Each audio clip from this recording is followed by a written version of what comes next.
Hi, Mike. Hi, Rob. How are you? I'm good, man. How are you today? I am very well, thank you. I'm not going to lie. I'm excited to be talking to you. I'm a big fan of your work, so this is exciting for me. Thank you very much. That Absolutely. always starts an interview well.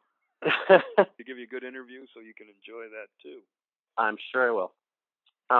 So Boy Next Door, what I liked about it was that it felt like a Rob Cohen film, but then it didn't at the same time. So what I mean is, it had your sort of trademark intensity and the building action, but it was also a much smaller scale, film, limited characters, limited set. Did you approach it differently than some of your previous films? Oh yeah, when you're doing a movie for $4.5 million, which is the least amount of money I've ever had to make a movie by a factor of at least two, mm-hmm. You have to think very differently about everything, and because as I like to say, every production decision is an artistic decision, and every art decision is a production decision. Mm-hmm. And when you have 4.5, those values are sorely tested, so that you wind up in crazy decisions where you go, well, I want John Corbett to have a muscle car, but the only muscle car I can get my hands on that we can afford is purple. But I think I'll change it to a purple blue in the DI, so it'll look ridiculous on set, but we'll just have to get everybody thinking that it's going to be a blue. Right. But in order to get the muscle car, I can't have 150 extras at the prom. Right. You wind up with 50 extras at the prom and a purple muscle car that you're going to turn blue, and that way you make the runaway car sequence possible. Right. And that was the goal. So everything is testing your value system of what you want the movie to have and what you're willing to give up, because you will not get one thing without giving up 2 to 3 things. Sure. And so you're trying. I was trying to make it have some action, have the male sort of aesthetic involved with it too, because I just didn't want it to be a chick flick and a quote unquote woman's movie. I thought those elements were already very strong in the screenplay. I wanted it to have some, excitement and the stuff that I could bring to it that would balance that out, because my ultimate goal was that it be a really good date movie. Right. Well, I think you succeeded. Well, thank you. I hope so. Yeah. You got Jennifer Lopez in the lead role, and she's been a lot more selective in her acting roles in recent years. So how did you attract her to the role, and how was it directing her? Well, it all sort of came together at once. In that Blumhouse, who I had a relationship with Jason Blum and Cooper Samuelson, they wanted to do this.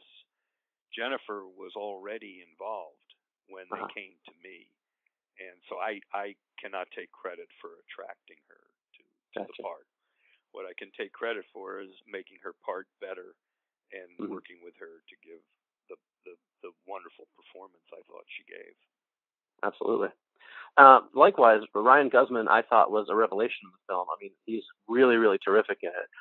How much of that was crafted, on the set and in the script, and how much of that was him, doing his thing and you guys working together to create this really intense character? No, it was a hand in glove thing between Ryan and myself. Yeah. It was really thought out. I had graphed the level of intensity of each scene for him to look at, so that he had a visualization.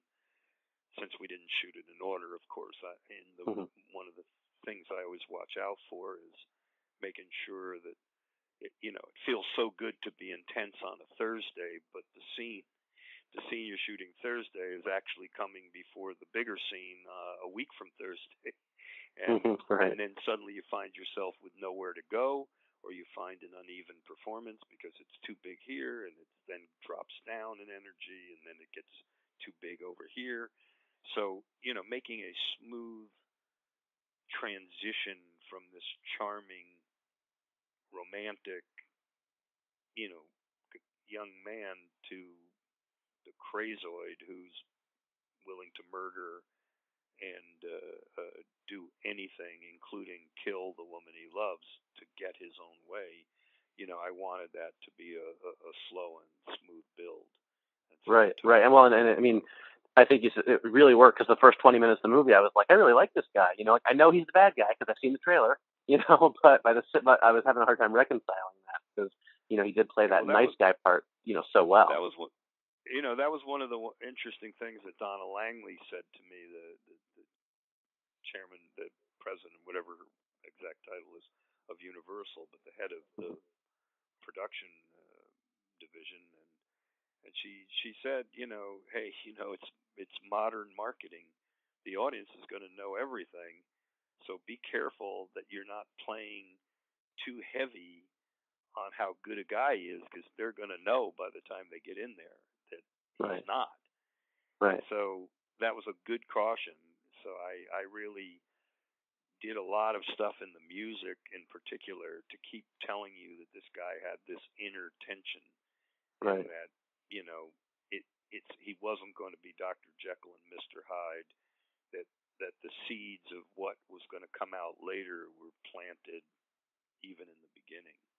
Right. So I don't want to give any spoilers here. Towards the end of the film, there's a pretty big climax fight scene. My question is, why do you hate eyeballs? Because I had to turn away from the screen not just once but twice. Yeah, I know. Well, I tell you, when you're sitting there and you're working on the script and you're going, we've demonstrated that this guy is a mixed martial arts fighter of some, prodigious talent. Right. He's incredibly strong. He's quick as a cat with his reflexes. Now you put a 45-year-old woman up against him, and somehow she's got to survive. Right. And you've got to believe that. And one of the problems when you do women in action, very often other movies, I think, have failed to really prove their point that this woman could do it. And sometimes you see a woman throw a hook or a punch, roundhouse punch and deck a guy much bigger than them. You go, I don't think so. I don't quite believe that. It's a fun idea, but I'm not believing it. Right. But with what I tried to do is I tried to say, what would she have available to her that she could use that really could even level the playing field, and then out of desperation give her a leg up in a sense. And so the EpiPen was something that was planted all along, and I felt like giving him an EpiPen shot, through his clothes and his leg, that wasn't going to bring the guy down. Right. But you give a pneumatic shot in somebody's eye, that's definitely going to set them back on their heels a bit. Absolutely.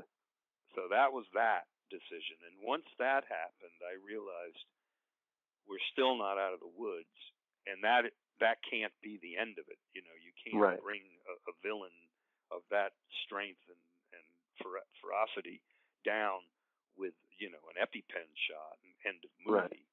And so I wanted him to be choking her to death, and her only thing she could do was hit him in his absolute most vulnerable spot at that moment. He's got a gun and he's choking her to death, and I came up with this idea of sticking the thumb right in the eye socket. That's all. That's all. The eye's already been destroyed, so she can get in there quite far and cause tremendous pain and get out of his clutches, and gives Kevin time to come in and try to save the day, which doesn't completely work out, and finally gets death by engine. Yeah, yeah. um, so you've made a huge range of films genres you've worked in, fantasy, action, biopics, everything in between. How do you pick your projects these days? You know, by the heartstrings with a certain amount of calculation. Mm-hmm. In other words, many things touch me that I think I have to evaluate. Can I cast it? Can I get anybody to do it? Would this get the money to be made, based on the subject matter and so on. So, but I can't even go into it unless I was in some way moved, and also that I feel like it's a challenge. One of the reasons I switched genres is that I never wanted to be typecast, and I never wanted to do just a horror film, be John Carpenter, for example, as Right. much as I respect that guy Sure. and his work, but it's what I call the golf bag theory of Hollywood, which Mm-hmm. is what studios like is to carry around the big golf bag, and they read a script or they want to do, and they go, oh, this is a 7-iron. Who's the 7-iron? Oh, John Carpenter is the 7-iron. Right. And Right. because it's a horror film, so we get John Carpenter because he does horror. Right. That's the convenient and easiest way to think about people. It's always hard to trust and go, well, can what's his name, the Swiss director, do a zombie film? Mm-hmm. Can he do Monsters Ball and a zombie film? Right. So whenever I see guys like that, jumping genres, I have a tremendous amount of respect for him. It's one of the reasons I adore Christopher Nolan. Mm-hmm. Inception is such a brilliant movie, and it's so completely different in its intent and in its subject matter and in its methodology than the Batman trilogy, for example. Right. And Interstellar, yet again, another change. Memento, another different kind of film. Insomnia, a different movie. So he's one of the guys challenging himself and changing his intents and purposes, and I've been like that from the beginning. Right.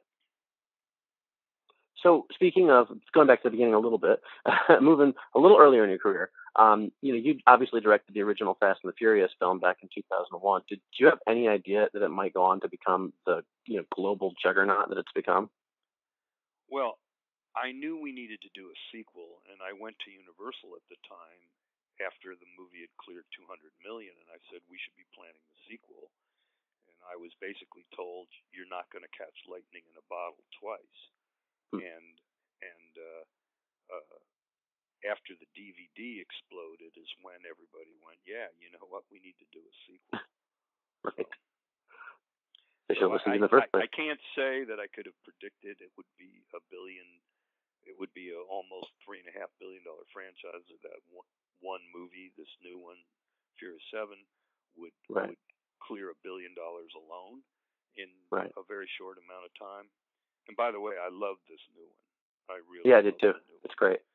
And I thought James Wan did a fabulous job. Mm-hmm. And and I think it honored my friend Paul with all of the grace that could be managed, and I compliment the studio as well for that, because that was quite a gesture to do. Absolutely. Not every studio might have done that. Right. I agree. So yeah. So I'm just thrilled. I'm just thrilled that 15 years later, it's still my characters. They're even shooting in the house I selected. Right. I look at the poster for Furious 7, and 4 out of the 7 are guys I put into this, in the original. And I love Vinny, and we've all kind of become much closer. Again, we were always very close, but when you lose somebody that you all love, it kind of brings all of the friends together and realize we Sure. don't have as much time maybe as we think we do. Right. Of course. Well, one last thing I wanted to ask you about. One of my absolute favorite films of all time is Dragonheart. And I know it wasn't as big of a success as some of us wanted it to be, but I think it's still a very well loved film. Do you come across that in your interaction with fans? Do you find that people really do love that film? Yeah, I mean, I've had more people come to me with a spiritual story, like that film helped me accept the death of my mother, or that film made me feel like I didn't want to go back to the church, but I needed spirituality. I've heard so many different stories. I heard one young man came up to me and said that movie allowed me to be gay and to come out to my parents. Wow. I didn't ask him how he related. Right. All I was thrilled that people were taking away something so personal from it. Right. And I think it's going to last because of that. I agree. got overwhelmed by Twister and some other things that came out that same weekend that year. Right. And I think they'll be watching Dragonheart a lot longer. I agree. Absolutely. It's fantastic. One of my favorites. So, all right. Well, I know we are running out of time there, so I just want to say thank you very much for taking time to talk to me. Oh, absolutely. It was quite enjoyable. I hope it works out for you. Be well.